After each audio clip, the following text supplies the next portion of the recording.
All right, it's 11:58. I'm going to start Facebook Live.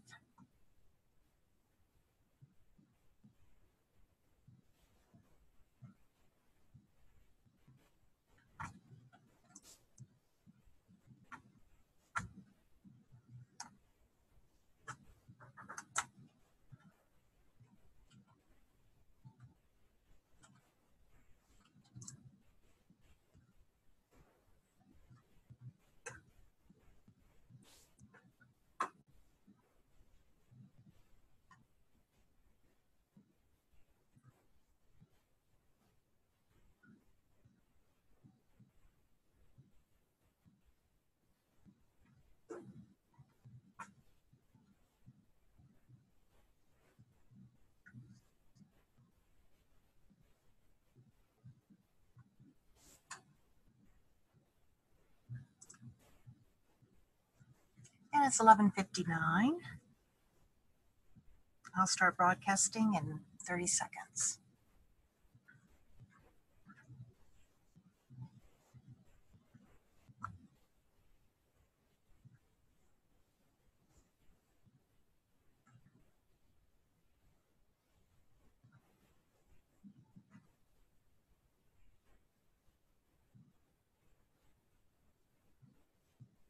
All right, broadcasting now, and we will start in 30 seconds.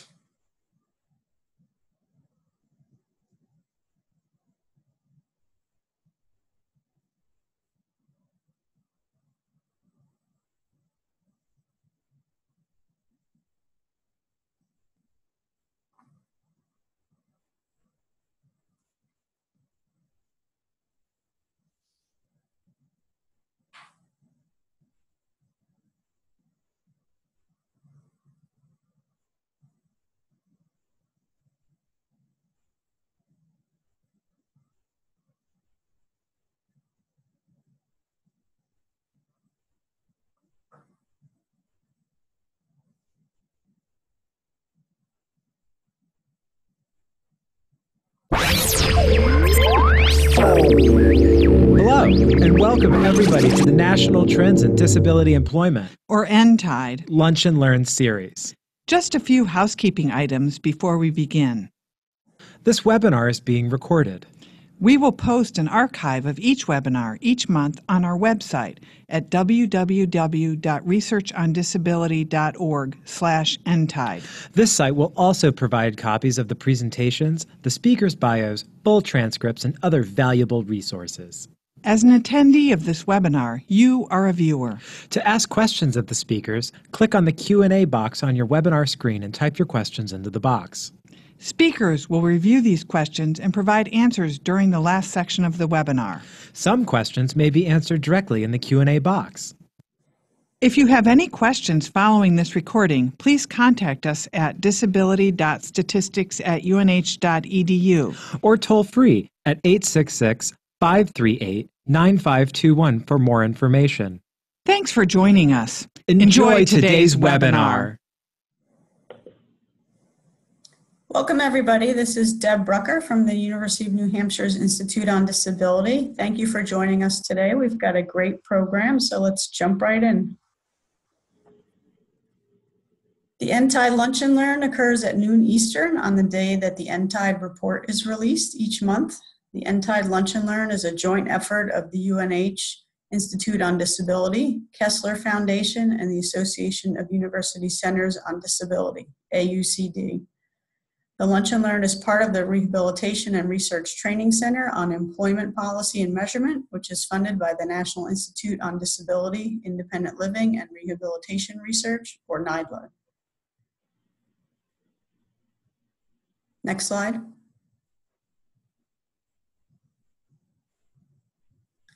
So we'll start with, I'll hand it off to John O'Neill to talk about the nTIDE report. Good day, everybody.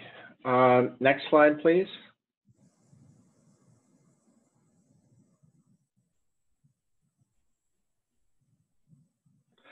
The monthly nTIDE report involves a press release and an infographic looking at the latest employment statistics. It uses data from what is commonly known as the Jobs Report, which is released by the U.S. Bureau of Labor Statistics on the first Friday of each month. nTIDE is a joint effort between the Kessler Foundation and the University of New Hampshire. Next slide, please. The source of the data, it comes from the Current Population Survey, which is fielded by the U.S. Bureau of Labor Statistics, excuse me, and it's the source of the official unemployment rate, which the press makes so much of. The data includes civilians who are between the ages of 16 and 64 and are not living in institutions. This data has been available for persons with disabilities since September of 2008 onward. That was the year that the census data included our 6 questions on disability. The data is not yet seasonally adjusted, and which is why we compare the same month, we compare our current data to the same month last year. Okay, thank you. Next slide. And I'll hand it back to Deb, who will report on the numbers. Thank you, John. So this month we saw a slight decrease in the employment rate for people with disabilities from 29.9% in January 2018 down to 29.8% in January 2019. In contrast, there was a slight increase in the employment rate for people without disabilities from 72.7% to 73.6%. Next slide. The numbers remained steady for people with disabilities in terms of the labor force participation rate. Just as a reminder, the labor force participation rate records those people that are working or looking for work. And those rates were 33% for people with disabilities in January 2018 and January 2019. That rate increased slightly for people without disabilities over that same time period from 76.1% to 76.9%. Next slide.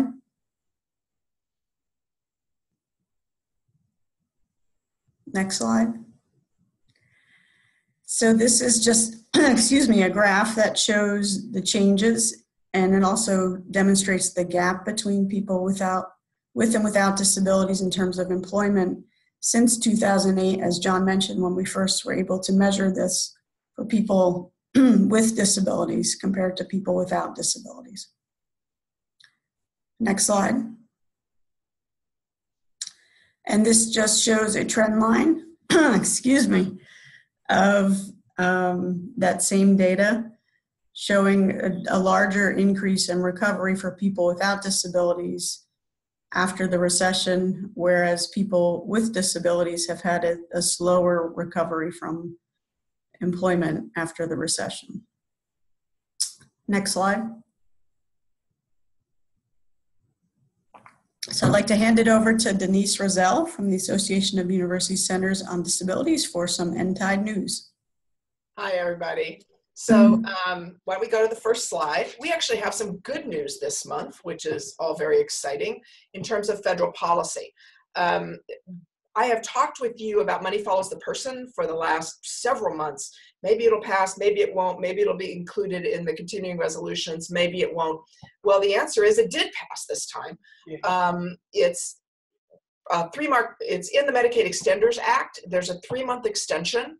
I know 3 months sounds like nothing, but believe me, it's an extension. And for right now, it gives us the chance to start working on a longer extension, which we are all doing. Secondly, there in that same Medicaid Extenders Act, you have the extension of the spousal and poverty protection spousal impoverishment protections to Medicaid HCBS participants. Again, a really important change. So we were really excited about this. A couple of interesting things that have been introduced. Again, good news. Raise the wage. So the Raise the Wage Act, HR 582 and S150, specifically raises the minimum wage from $7.25 to $15. What's important about that, and by 2024, it's a gradual increase. What's important about that is Raise the Wage also includes a sunset of the 14C provision. That is the provision under the Fair Labor Standards Act, which allows certain businesses to pay individuals with disabilities less than the minimum wage. Raise the Wage specifically sunsets 14C. The next one that's been introduced is another 14C bill, the Transformation to Competitive Employment Act. This one was literally just introduced this week. The Senate bill dropped on, I think, Tuesday, and the House bill dropped on, I think, Thursday. So there are the numbers for you. It's S260 and HR 873. In this case, and what's really exciting about this, it's a bipartisan bill in the House. So it was introduced by Chairman Bobby Scott, who is the chair of the Ed and Labor Committee, Democrat from Virginia, and Representative Kathy McMorris Rogers, Representative Republican, representative from Washington. That's very exciting. And then in the Senate, it was introduced by Senator Bob Casey, from Democrat from Pennsylvania. The Transformation to Competitive Employment Act also phases out 13C certificates, but it's a little bit different than Raise the Wage. It provides for some grants so that states and employers, specifically providers, can change their business models. So it gives some support so that the business models and the systems that are currently in place on 14C can be changed. And having that grant, I think, is going to be really important. The last thing I want to raise with you is Medicare for All. Now, the reason I want to raise this is not because I think Medicare for All is going anywhere at this moment in time, but rather because there is a conversation going on here in DC about Medicare for All. It's taking a lot of oxygen. Lots of people are talking about it. And I think what's important to think about is, as we move forward, because it's being talked about now, because there are some bills being worked on, some bills may be introduced, whatever's in those bills, we need to be working now to make sure that things like EPSDT, things like home and community-based services, things like long-term services and supports are included in any Medicare for All or universal health care bill. Frankly, if they're included now in some of these bills, even though those bills aren't going anywhere, it's going to be much more likely that we can get them in later should something actually move. It's an education opportunity, but it's also a chance to set a bar. So I would really encourage anybody who's interested in, well, in any of these, reach out to your members of Congress. Let them know that there's some stuff going on here in DC around issues that you care about. And I know you all care about employment, and I know you all care about 14C. So reach out. Competitive integrated employment is important. It's something we have talked about on these calls a lot. Reach out and let your members know that these bills are out there, that they need co-sponsors, and use it as an education opportunity, whether you think they're going to sign on to them or not. So I would really urge you to do that. New, interesting stuff moving in Washington. Okay, let's go to the next slide and look at some of the other things that are going on that have kind of popped up in my world. The next one is from the Urban Institute. I think I talked about the Urban Institute maybe 6 months ago when they put out some of their second publication in this series. They have a series called Supporting Employment for Newly Ill or Injured Workers. This is their third publication, and it's all about what they're calling early intervention services, making a difference in continued employment. I know we think of early intervention as something else within our world, but in this case, in terms of little babies and getting early intervention services. But in this case, what they're talking about is increases in, is starting to get services early for people who are ill, getting them started early. And when you do that, you see increased worker retention and earnings. You see, limiting the time a worker stays away from work. It's reducing the likelihood of a medical condition leading to a long-term disability. And there's the potential to delay application for SSDI. All of those are really important. And the point is, when an employer gets in early and encourages continued employment and provides the supports that are necessary, all of these things can follow. The other reason I think this is interesting is it's from the Urban Institute. And frankly, the Urban Institute is not a straight disability organization.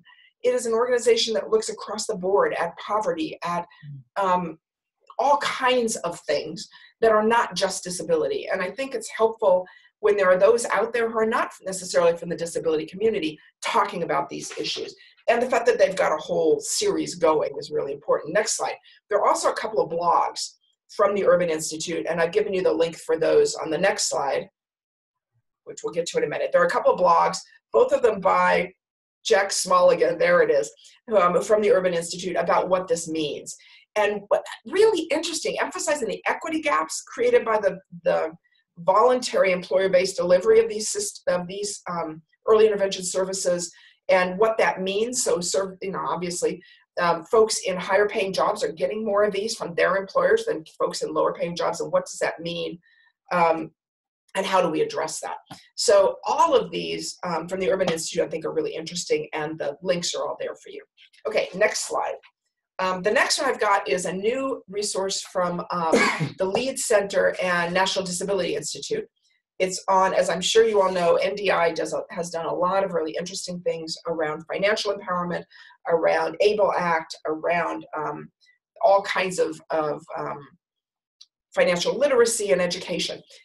So this is another one. This is a really short, it's literally like 2 pages.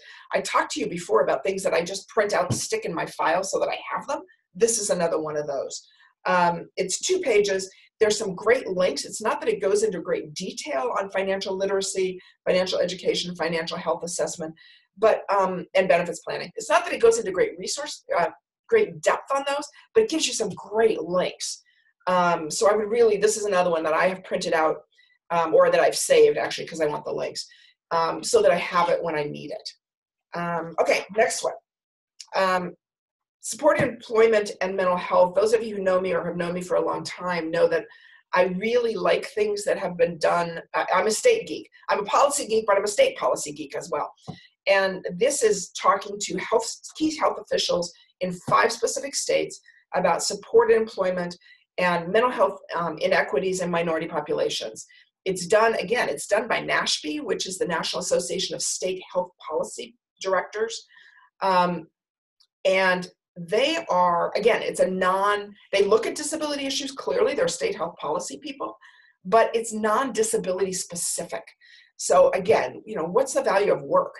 How do you apply supported employment to other subpopulations? It's an interesting conversation that they're having that I think for those of us on 2 levels. One, it's interesting to just know what those 5 states are doing. But secondly, it's really interesting for those of us who are really into and have been into supported employment for a long time to see how they're looking at supported employment. And frankly, also to reach out and be helpful to them in what supported employment can look like and does look like in the disability space. Okay, next slide. Mentorship. January was National Mentorship Month. I don't know if you know that. 1 of 3 youth in America has no mentor, and that's not specific to youth with disabilities. I would guess probably more youth with disabilities do not. And last month I talked a little bit about Workforce GPS. It is the Department of Labor's page that is specifically targeted to the American job centers. So it's not, again, not disability specific. It's the American job centers and everything that the American job centers need.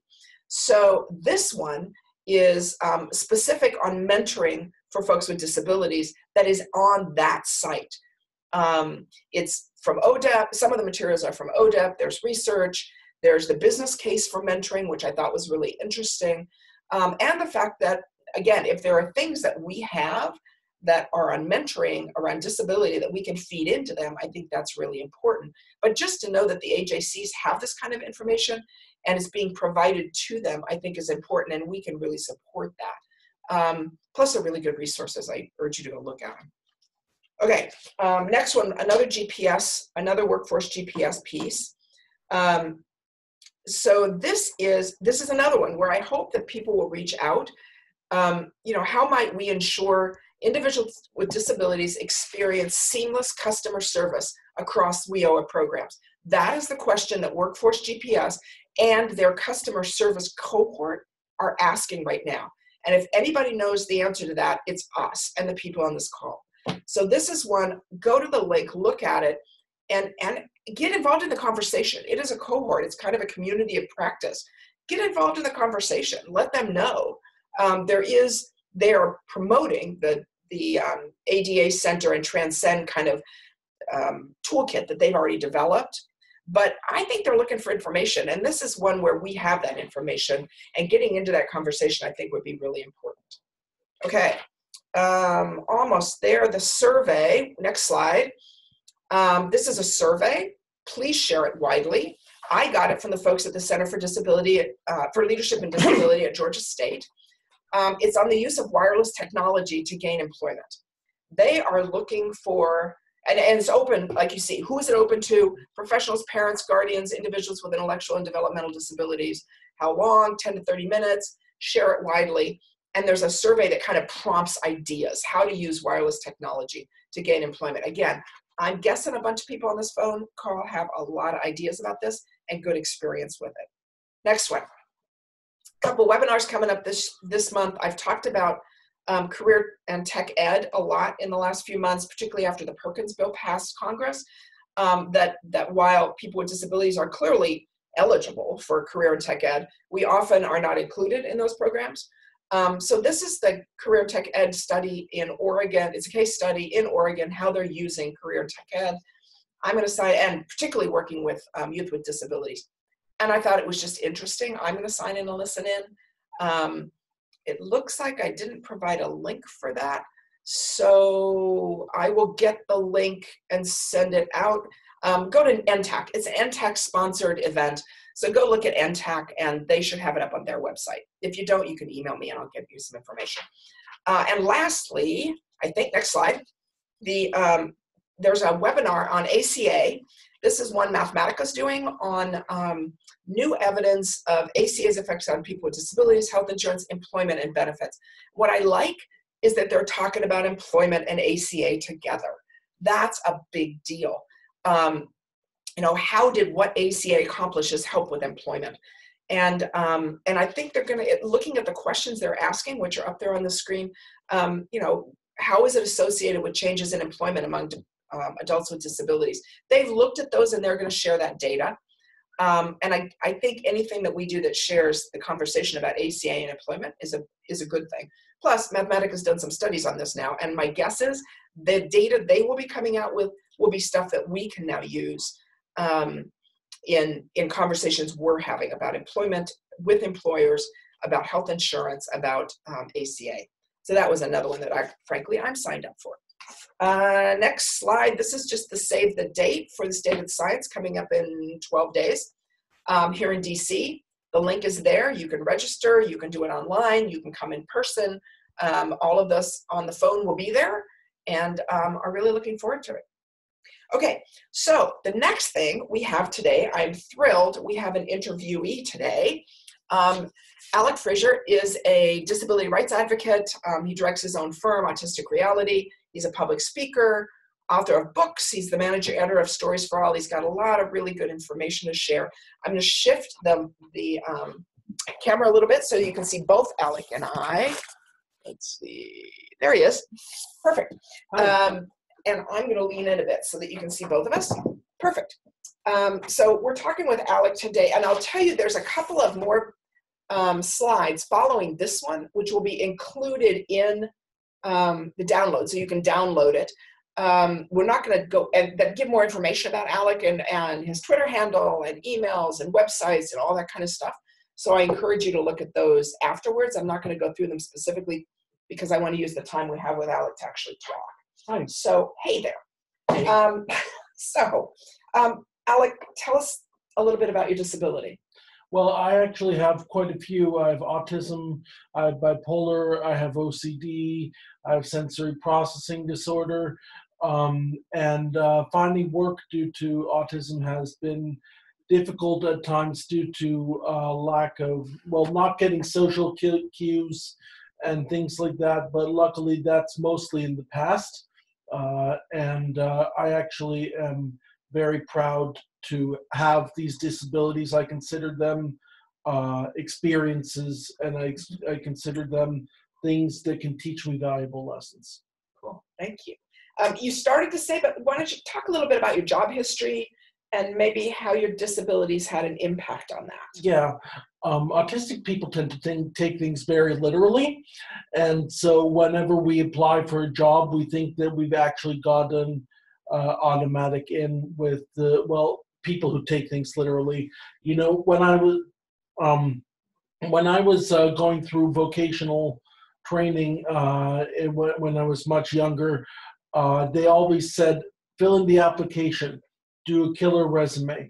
I had people advising me maybe 10 different ways to do resumes, and they were all completely different. And at one point, I finally had to be like, okay, stop it. Stop telling me different ways. I'm just going to use this from now on, you know. I also have to say I was living in a very depressed area. I was living in Buffalo, New York. And at one point, I submitted 150 jobs in a row at least, where I never heard back. Not declined for the jobs, but never ever heard back. After getting my master's in disability studies, I also have a bachelor's in political science. I moved down here, and about 3 days afterwards, I got an invite to one of Terry's functions, Lights, Camera, Access 2.0, at the Obama White House. Yeah, there's more. Yeah, you tell me how, you know, basically how has it affected your job search, and what have you learned? Autism has not being able to get things as well socially. A lot of it's based on who you know and how you know them. Like I mentioned when we were preparing for this, there are people who will say that resumes and applications are everything to finding jobs. No, they're at most 50% of finding a job. At least 50%, probably more, is networking. And I have to say to you folks watching this call, training in networking is key. It's so key. I just finished off over a year's worth of work with BBDO New York, and now I'm actually taking that work and making money for myself in altruistic means. And the way I got all of this started, these wonderful things that I'm doing, was basically through meeting someone at one of these networking functions. Actually, it was Lights, Camera, Access 2.0. And I did not interview with the person once. He said, literally, drop everything. We've got a fantastic job for you. And that will happen more and more. I think, Denise, you said that it's happened in your life as well. And, you know, people need to stop being fed the lie that applications and resumes are everything, when networking is at least half of it. Well, you said to me too that part of it for you was that some of that goes along with the autism. Correct. And there are autistic people who are very insular and want to stay on their own their entire lives. On a personal note, I actually was like that in high school, and it was the most depressing time in my life. And I do not think it's a coincidence that the people I've met who are voluntarily sequestered from the world are also the most depressed, saddest people I've ever met. But in addition, when you're looking for a good employment opportunity, it doesn't matter whether you're a social animal or not. Being social in the business sense can really help. For example, Frank Lloyd Wright was a famous autistic individual. He was very autistic. He was, but he knew how to schmooze. You know, he had tons of awesome business contacts, and then he knew how to attend parties and functions and get new contracts, because otherwise he wouldn't have had work. You know. Yeah, I think that's true. So tell me what you think. Where do you see yourself in 5 years? What do you want to be doing in the next? Kind of what's next on the agenda for you? Tell me some of what you're doing now, and then what's next. Okay. As the director of Autistic Reality, I do public speaking, I do peer advocacy, I do mentoring. I'm actually very honored and humbled to be a new inductee into the National Disability Mentoring Hall, Susan Daniels Disability Mentoring Hall of Fame. also with Terry and our colleague J.D. Michaels.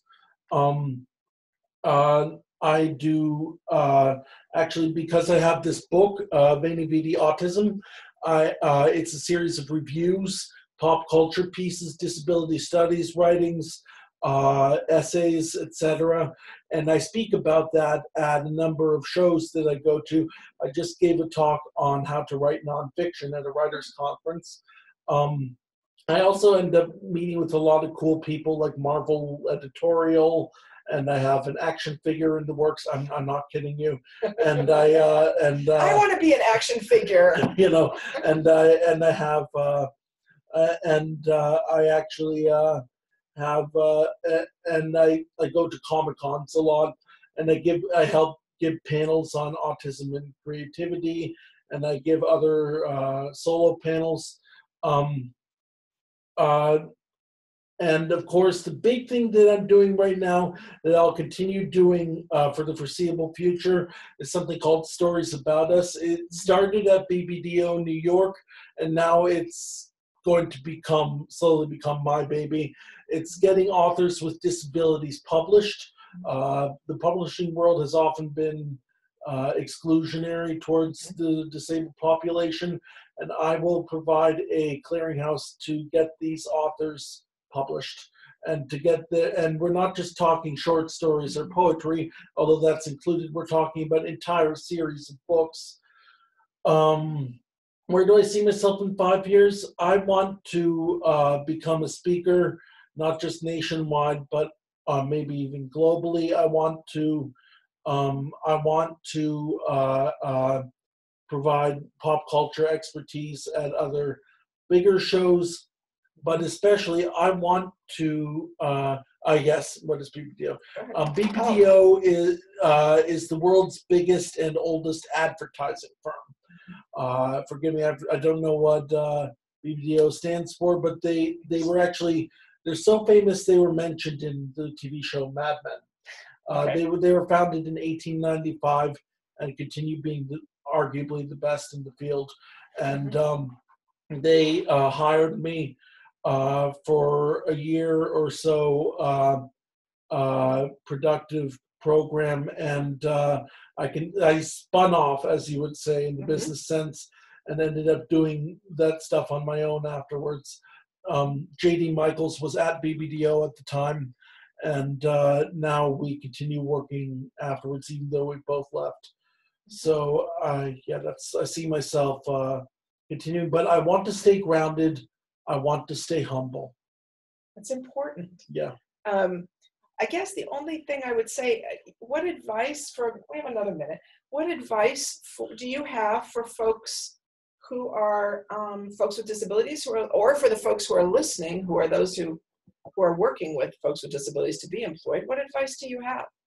Yeah, I have to reiterate that because networking is so important, you have to focus on social skills, and I know it's tough for a lot of autistic people. I know that not all autistic people are as social as I am, and I know that sometimes it's desirable to stay in a cocoon and be antisocial, but it can really help professionally. So if you can separate the personal and the professional and become social professionally, then new opportunities will arise, not just jobs, but opportunities like this, speaking gigs. I was actually, the first book I did, Without Fear, the first autistic superhero, I was told by my disability studies professor that it would never get published, and when I asked if I could monetize it, he laughed at me. But I knew a mentor of mine who had nothing to do with disability. He was actually the comic book shop owner in Buffalo, New York. And he offered me the opportunity to get it published. And that opened up a bunch of speaking gigs and shows and things. So, yeah. To follow up and, network, please. And keep going. Good. Thank you, Alec. I really appreciate this. This has been it's been interesting, and it's just been interesting for me to talk to you. That's been fabulous. No problem. And if you're looking for a catch-all website, it's nothingaboutUswithoutus.net, not .com, .net. And you can find links to my other social media profiles on there. Great. Thank you, Alec. We're going to move on now to our next, okay, those are the two, exactly, next slide. Those are the two slides I told you about. Our speaker for the day, the guest speaker, is Terry Hartman Squire. Terry is the CEO and founder of an exceptional marketing company that focuses specifically on disability. They specialize in branding, employment, market research with clients in both public and private sectors. She's been recognized time and again for her visionary leadership in creating disability awareness with the entertainment industry.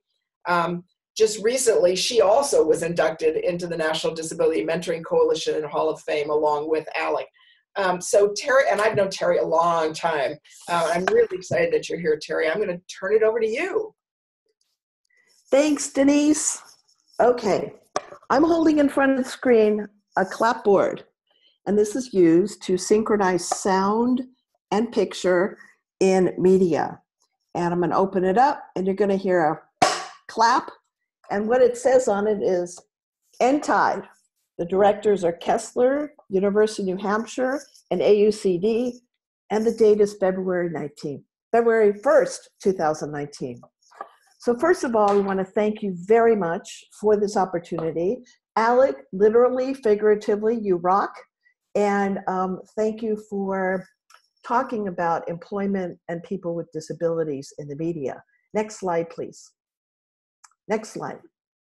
Okay, so here's a brief agenda. We're going to roll up our sleeves now and talk about what is media. We're going to start with the bad news because it's not great. As those of you who create media and everybody is a consumer of media, we know it's not great, but there is good news. We're going to look at a case study, and for the captioner, it's Lights, Camera, Access, ACCESS. That's the name, thank you. That's the name of the program. We're going to do a call to action on what can you do. Whoever you are, wherever you work, whatever you want, there's always something that you can do. We've been led to believe that the media excludes people, which it does, but we're now at a time where people can create their own content, promote their content, and tell their stories, which is really at the bottom line of all this. So here's, we're going to go into resources and then Q&A. And I'm reaching for my mouse, but I can't advance the slide. So if somebody could please advance the slide. Daniel Schorr is going old school, National Public Radio, had this great quote: if you don't exist in the media for all practical purposes, you don't exist. And think about it, even before the internet, that was true. If you weren't visible, or your people or your tribe or your group was not in television, published, advertising, media of any kind, movies, documentaries, people didn't know you exist. And that feeds into the lowered expectations of people with disabilities. And then we just had the clapboard on the synchronizing of sound and picture. Today we're going to talk about synchronizing talent and employment career development. So next slide, please. What is media? Next slide, please. So in terms of employment and career exploration, which is the important part of we're here today, it's television, movies including documentaries, advertising, news, theater, and interactive, including video games. All of those different silos of media have employment opportunities, and some of them are overlapping. So you may develop a skill that will cross you over into another genre or another area of media. Next slide, please. Okay, let's start with the bad news. Next slide, please. We all know that people with disabilities represent 20% of the population, but in 2005, the UCLA Tarjan Center, which Olivia Rayner, who was a former president of AUCD, came up with a survey with Screen Actors Guild that only 0.5% of primetime characters in television are portrayed by performers with disabilities. Something's wrong here. 20% of the population and 0.5%, that's not okay. 11 years later, the Ruderman Family Foundation issued a white paper and found that 95% of the primetime disabled characters are portrayed by non-disabled actors. So we went up I'm not the number cruncher here, but we went up 5%, and we're still nowhere near 20% of the population. And in 2017, the Annenberg Inclusion Initiative, thanks to Lorene Arbus, my producing partner with Lights, Camera, Access 2.0, there was 2.5 characters with disabilities in movies.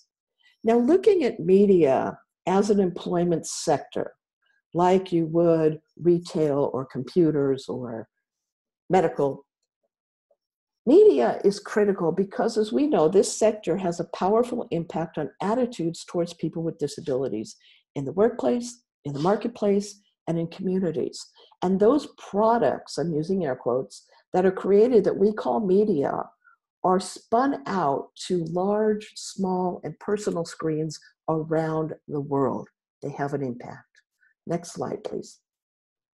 Here's some context. And we have to call these headwinds because you may want to fly from point A to point B, but there are variables that are going to push you back. So in 1918, now this is 10 years before the Americans with Disabilities Act, Screen Actors Guild, or SAG, added disability to the affirmative action and non-discrimination clause of their collective bargaining agreements with the producers, the AMPTP, which stands for Alliance of Motion Picture and Television Producers, 10 years before the ADA. And we're still nowhere near where we should be in front of and behind the camera, or keyboard in this case, for digital media. Since then, disability leaders have been trying to include disability into the casting data reports. Now, these are quarterly reports that are filled out on the first day of the new quarter, so January through March, April through June, etc., after principal photography is finished. So we know from this nTIDE series and from all of our work that what's not measured doesn't get improved. So that's a problem. So there are a series of guerrilla marketing kind of ways to figure out where we're at on this continuum of employment. Media is not generally included in IEPs or individual education programs, nor mostly considered gainful employment by rehab. So people with disabilities are not even encouraged to go into media careers. And because there's so few role models and even less mentors, and Alec, you make a fabulous point, and Denise, mentors and networking is critical. People with disabilities aren't encouraged to go into the media. So until recently, the other problem is that people with disabilities have not owned their own narrative, which means disability isn't my story as a non-disabled ally. It's your story. It's not my story to tell. So I have no right telling a story about someone who's blind or deaf or has autism. And interchangeably in this webinar, we're going to use people first language and identity first language. I know there's lots of controversy around that, but and we have some resources at the end about that. But until recently, people with disabilities were not encouraged, were not allowed to tell their own stories. And that's what contributes to lowered expectations. Next slide. There is good news. Okay, here's the good news. All right. Maysoon Saeed, who is a Muslim comedian with a disability, she has cerebral palsy.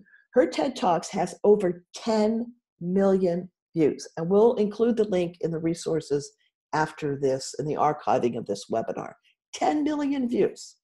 She said, you know, I've got 99 problems and CP is one of them. I'm a woman, I'm Muslim, I'm from New Jersey. So it really takes a way of comedy to fly under people's radar screens, to show them and reflect back to them like a mirror what the wonder and joy and passion of disability is. And her pilot, which is a TV show, hopefully in the works, Can, is a development at ABC, which is really cool because Lorene Arbus, our producing partner on Lights, Camera, Access 2.0, her dad founded United Cerebral Palsy and also ABC. So it's kind of like, it's good karma and coming back full circle 2 generations later. Now, the democratization of the web, meaning which that anybody can put out content, you can distribute your content. People with disabilities are creating blogs and webisodes and social media. And in the resources, we'll have some links to some of those examples. Disability Visibility Project, Alice Wong, Rooted in Rights, Emily Ladau and her team. That's Alice, in the captioning, Alice Wong, ALICE. Oh, we'll correct that. And then, thank you. And then Dominic Evans on a Twitter chat called Film This. In the writer's room in primetime television, there are 3 writers with disabilities. Zach Anner on Speechless, David Renault on The Good Doctor, and David Radcliffe on The Rookie. So that's a fabulous start. And thank you to Anita Hollander, who is one of the co-chairs of the SAG-AFTRA Committee Performers with Disabilities. About 18 years ago, she started a watchdog report, which came out of the public awareness campaign in Screen Actors Guild called IMPWD. And Anita, in this kind of guerrilla information gathering, has been keeping track in television, film, theater, etc. And Anita is the person who I believe is singularly responsible for the Gay and Lesbian Alliance Against Defamation, including disability, in its annual report. So thank you, Anita. Next slide, please. The Casting Society of America, they realized that their casting directors can't find performers with disabilities. So they recorded 800 actors with disabilities or accepted submissions that people sent to them in 14 US cities where a lot of shows and movies are shot on location in Canada. And for the 900 members, almost 1,000, of casting directors who cast the majority of TV, film, and theater, now they know where to find at least 800 actors with disabilities. So saying, I don't know where to find them, doesn't fly anymore.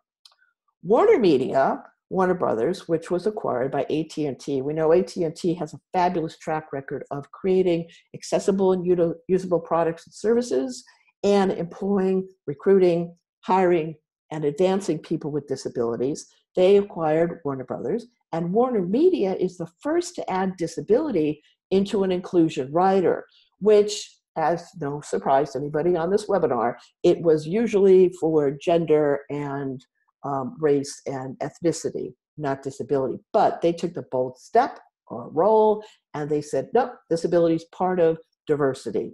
Cool. The Disability Collection Oath, which is now Verizon Media, Getty Images, and the National Disability Leadership Alliance, which, as a non-disabled ally, I believe is the true north of disability thought and policy. It's the 17 members that are owned and operated by people with disabilities. We did focus groups with NDLA members to deconstruct what offensive disability images are. And we know they're bad. We know they contribute to lowered expectations and stereotypes. So we took their raw information and created a guidelines for 240 Getty photographers worldwide. And the campaign was nominated for 3 Shorty Awards. So we're going to show a little clip about the Disability Collection. It's not audio described, it is captioned, but it takes place on the campus of what was Oath, which formerly was Yahoo, which is now Verizon Media. And you'll hear from some folks in the campaign, and we will caption who they are in the archive. So please roll that, Ferris. Fingers crossed. Whoops.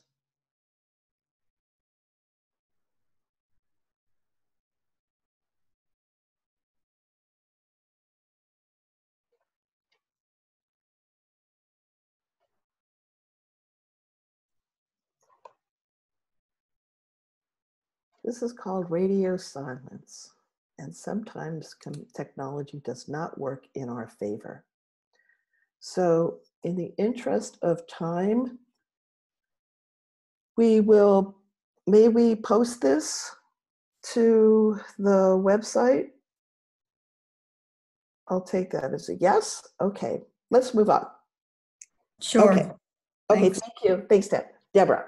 Okay, so here's a case study on Lights, Camera, Access 2.0. Next slide, please. We want to increase employment of people with disabilities in front of and behind the camera. We do that through resume review, speed interviewing, flash mentoring, summits we do regionally. And thank you, Kessler Foundation, for supporting those and our other partners. We have informational webinars and co-branded internships and scholarships. And through Derek Shields and the National Disability Mentoring Coalition, we're developing a mentoring pipeline and e-mentoring with training supports. Objective 2 is to improve disability portrayals. And the third one is to enhance accessible entertainment and media through captions and audio descriptions. Next slide, please. Okay, this was a article from TV Guide, and it's a video. I don't know that that will work either, but we will put that in the archive. Oh, can you go back for a second? Thank you. And this is, of course, Alec Frazier, one of his mentees, Liz Pritchard, and Alec is holding his book. And this was hosted by J.D. Michaels at BBDO. And we have 3 generations of mentors and mentees with J.D. and Alec, who is now part of our mentoring circle. He mentors me a lot. Thank you, Alec. And it's not one directional. So, and we will post that onto the website. Okay, next slide, please. Okay, what we do is we do a pre-summit orientation, which is a 60-minute webinar. We talk about what the companies are going to be there. Now, interviews are not one directional. It's not just you wanting a job. It's you get to interview the company. Do they have a disability employee resource group? Do they have products and services that are accessible? Do their commercials show people with disabilities? Are they respectful of disabilities? So you get a chance to interview them, which is very important. Flip the script a little bit. The summits include how to make it on a media panel, resume review, speed interviewing, business. We show the clips from our partners, Inclusion Films, and I believe you'll be meeting Joey Travolta in a couple of on a future session, Deaf Film Camp at Easter Seals Disability Film Challenge. And now we're testing out in California a 6-month e-mentoring circle to refine employment skills. Next slide, please. The self-disclosure and framing your disability to sharpen your competitive edge is done by Barbara Butts, president of PolicyWorks, and they were the beneficiaries of 2 Kessler Employment Signature grants on how best people can build confidence and take what they have into the workforce. So we get to be the beneficiaries of that. Thank you, Barbara. When we go to New York, next slide, please. Our very own Elaine Katz, Senior VP of Grants and Communications, I'm saluting you, Kessler Foundation, co-facilitates the self-disclosure workshop. Next slide. And in Los Angeles, where we'll be February 20th, we're honored to have Catherine Perez, who's the executive director of the Koala Center. Tony Coelho, who's the author of the ADA, has now a Center for Disability Law, Policy, and Innovation. So February 20th, Catherine Perez will co-facilitate that workshop. The other workshop is, as Alec absolutely pointed out, next slide, is Derek Shield, the co-chair of the National Disability Mentoring Coalition. It's called Nobody Taught Me How to Network. Guess what? He's right.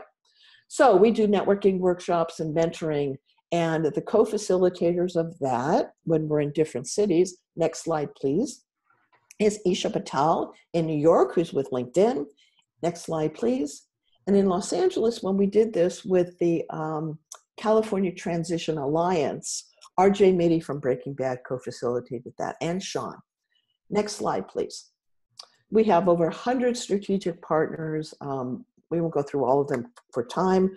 It includes rehab, which we're piloting some new stuff in California, which we'll take on the road. We're very excited about that and building this into a 6-month program.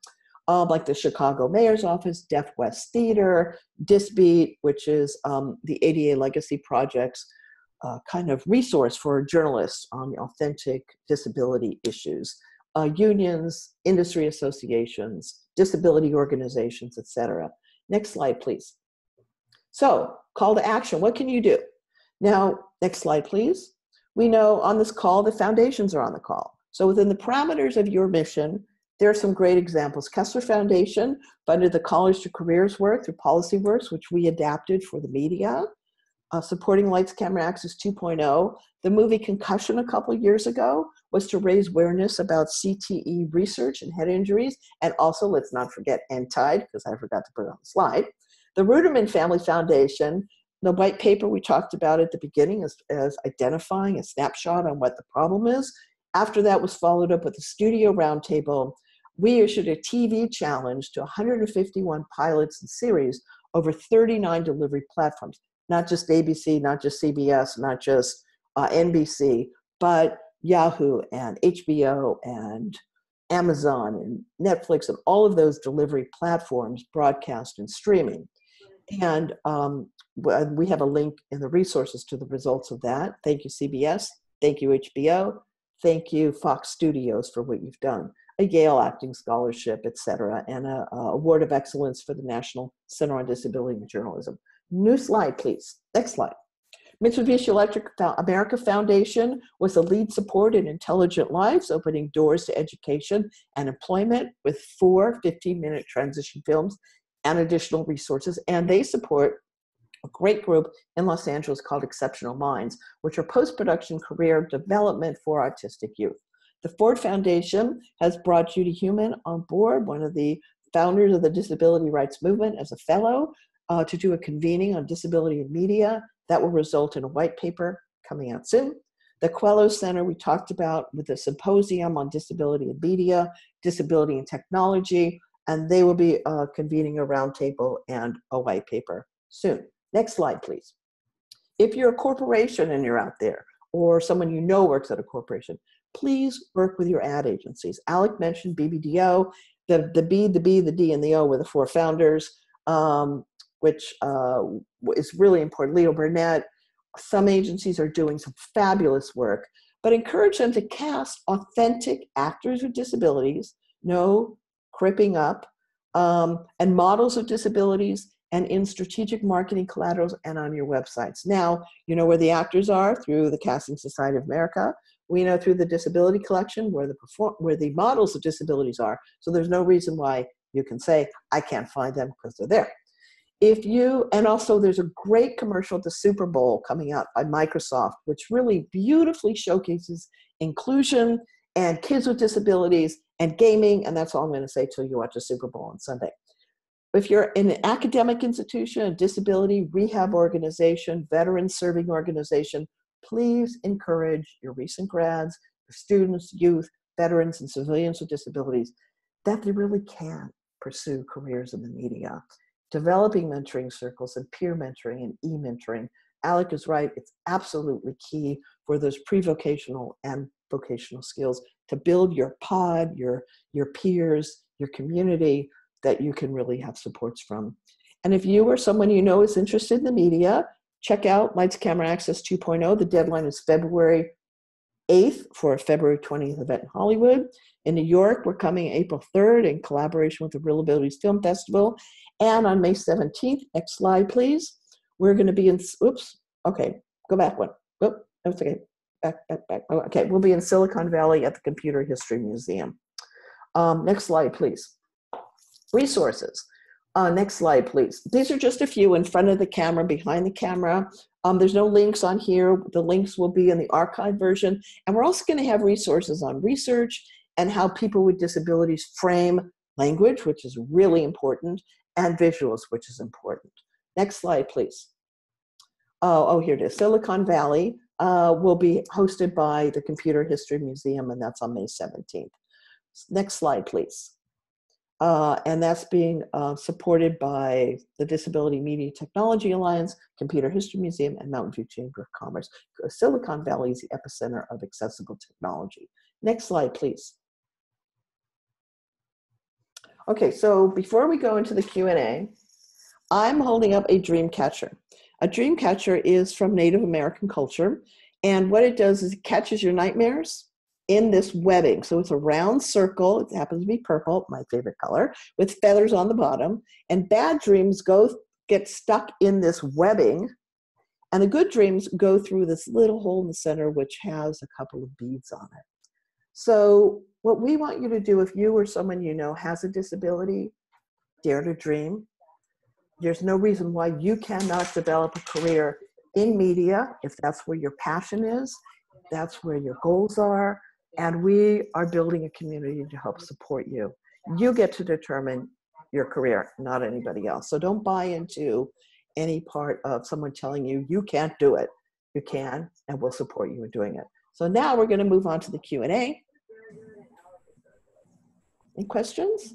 Thank you, Terry, and all our speakers today. That's a great kickoff to our 3-part series about the media and the arts. So please tune in the next 2 months for a continuation of this topic.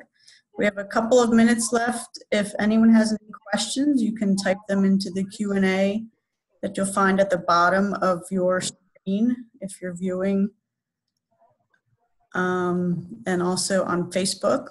I don't see that we have any questions at this point. And I'm holding up a baseball mitt, so we want your best questions, guys. Give us your hardball, spitballs, softballs.